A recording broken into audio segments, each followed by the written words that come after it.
ನನ್ನ ಪ್ರಶ್ನೆ ಏನು ಅಂತಂದ್ರೆ, ನಾವು ಮಾಧ್ಯಮಗಳಲ್ಲಿ ನೋಡಿರೋ ಪ್ರಕಾರ 6ನೇ ಸ್ಪಾಟ್ ಅಲ್ಲಿ ಹಾಗೂ 14ನೇ ಸ್ಪಾಟ್ ಅಲ್ಲಿ ಬಿಟ್ರೆ ಎಲ್ಲೂ ಏನು ಮೂಳೆ ಸಿಕ್ಕಿಲ್ಲ. ಆ 13ನೇ ಸ್ಪಾಟ್ ಅಲ್ಲಂತೂ SIT ಅವರು ಒಂದು ಬಾವಿನೇ ತೋಡ್ ಹಾಕಿದ್ರು, ಆದ್ರೆ ಸಿಂಗಲ್ ಮೂಳೆ ಸಿಕ್ಕಿಲ್ಲ. ಸೊ ನಾವು the biggest question is, panchayat ಅವರು ಹೂತ್ ಹಾಕ್ದಂತಹ ಶವಗಳು ಎಲ್ಲಿ? ಪೋಸ್ಟ್ ಮಾರ್ಟಮ್ ಆಗಿದ್ದು ಸಿಕ್ಕಿಲ್ಲ, ಪೋಸ್ಟ್ ಮಾರ್ಟಮ್ ಆಗದೆ ಇರೋದು ಸಿಕ್ಕಿಲ್ಲ, ಒಟ್ಟಲ್ಲಿ ಯಾವುದೇ ಒಂದು ಮೂಳೆನೆ ಸಿಕ್ಕಿಲ್ಲ. ಹಾಗಿದ್ರೆ ಆ ಶವಗಳು ಎಲ್ಲಿ ಹೋದ್ವು?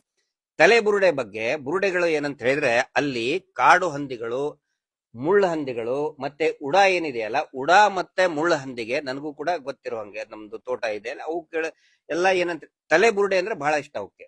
ಅದರಲ್ಲಿನೂ ಕೂಡ ಕೊಳಿತಾ ಇರುವಂತಹ ಶವದ್ದು ತಲೆ ಬುರುಡೆ ಅಂದ್ರೆ ಅವು ಕಚ್ಕೊಂಡು 5 ಫೀಟ್ ಆಳದಲ್ಲಿ ಇದ್ರೂ ಕೂಡ ಆ ಕಾಡು ಹಂದಿ ಇರ್ಬೋದು, ಮುಳ್ಳ ಹಂದಿ ಆಗ್ಲಿ, ಅದನ್ನ ಕೆದಕಿ ತಲೆ ಬುರುಡೆನ ಕಚ್ಕೊಂಡು ಹೋಗ್ತವೆ